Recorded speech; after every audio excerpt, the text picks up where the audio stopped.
Big boss season 7 వేదికగా అనేక సంచలనాలు నమోదయ్యాయి. ఒక సామాన్య రైతు బిడ్డ బిగ్ బాస్ టైటిల్ విన్నర్ అయ్యాడు. ఫినాలే అనంతరం జరిగిన అల్లర్ల కేసులో పల్లవి ప్రశాంత్ అరెస్ట్ అయ్యాడు. 2 రోజుల అనంతరం బెయిల్పై విడుదలయ్యారు. కాగా పల్లవి ప్రశాంత్ బిగ్ బాస్ హౌస్ లో ఒక హామీ ఇచ్చాడు. ఒకవేళ తాను విన్నర్ అయితే ప్రైజ్ మనీ తనలాంటి పేద రైతులకు పంచేస్తాను అన్నాడు. టైటిల్ గెలిచిన పల్లవి ప్రశాంత్ 35 లక్షలు ప్రైజ్ మనీ, ఒక కారు, డైమండ్ నెక్లెస్ పొందాడు.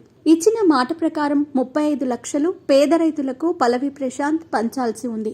డిసెంబర్ 17న షో ముగియగా 3 నెలలు గడుస్తోంది. పల్లవి ప్రశాంత్ టీవీ షోలతో, కంటెస్టెంట్స్ గెట్ టుగెదర్ పార్టీలతో బిజీ అయ్యాడు. నెలలు గడుస్తున్నా ప్రైజ్ మనీ పంచే ఊసే ఎత్తటం లేదు. దీంతో విమర్శలు వెల్లువెత్తాయి. సోషల్ మీడియా వేదికగా పల్లవి ప్రశాంత్ మాట తప్పాడంటూ కామెంట్స్ చేస్తున్నారు. విమర్శల నేపథ్యంలో ప్రాణం పోయినా మాట తప్పేదే లేదంటూ పల్లవి ప్రశాంత్ కూడా గతంలో ఓ పోస్ట్ పెట్టాడు.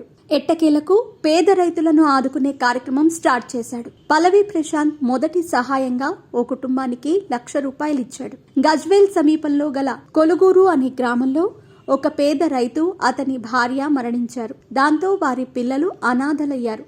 పేరెంట్స్ ని కోల్పోయిన ఆ పిల్లలను కలిసేందుకు పల్లవి ప్రశాంత్, శివాజీ, భోలేషావలి, ఆటా సందీప్ ఆ ఊరికి వెళ్లారు. పల్లవి ప్రశాంత్ పిల్లల పేరిట ₹1,00,000 ఫిక్స్డ్ డిపాజిట్ చేశాడు.